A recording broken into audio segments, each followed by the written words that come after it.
مسلمان کے ذمے دین کی پابندی بھی ہے اور دین کی نصرت بھی ہے، دو کام ہیں۔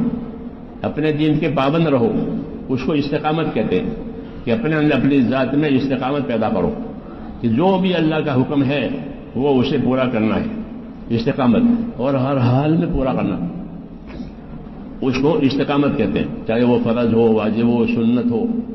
ہاں، حضرت علی فرماتے تھے کہ تسبیح فاطمہ جب سے میں نے سنی رسول صلی اللہ علیہ وسلم سے، میری زندگی میں وہ کبھی فوت ہی نہیں ہوئی۔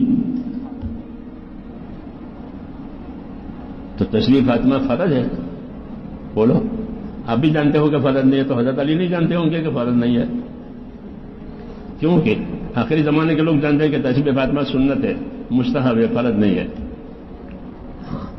یہ سب جانتے ہیں۔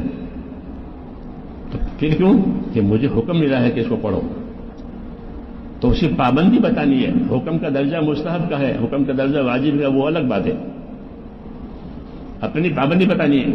فرمایا جب سے میں نے یہ سنی ہے یہ تسبیح میری کبھی فوت نہیں ہوئی۔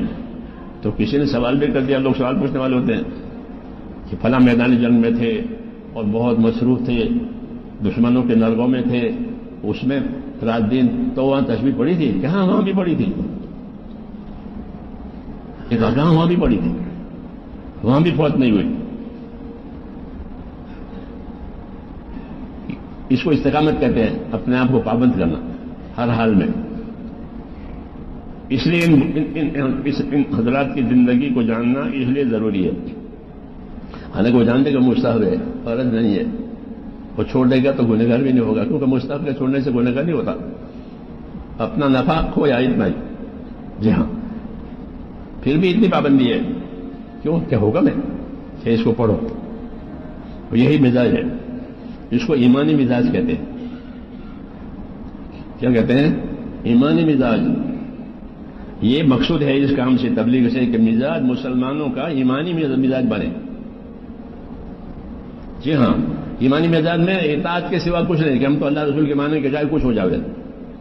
جیسے شکاری جانور ہوتا ہے، اس کا شکاری مزاج ہوتا ہے، تو وہ اپنا شکار کرے گا، کیوں کہ مزاج اس کا شکاری ہے، شکاری مزاج اس کا، تو وہ شکار کرتا ہے۔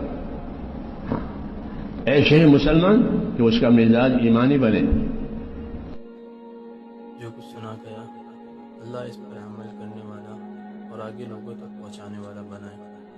مزید اصلاحی بیانات کے لیے ہمارا یوٹیوب چینل ایمان و یقین کو سبسکرائب کریں۔ جزاک اللہ۔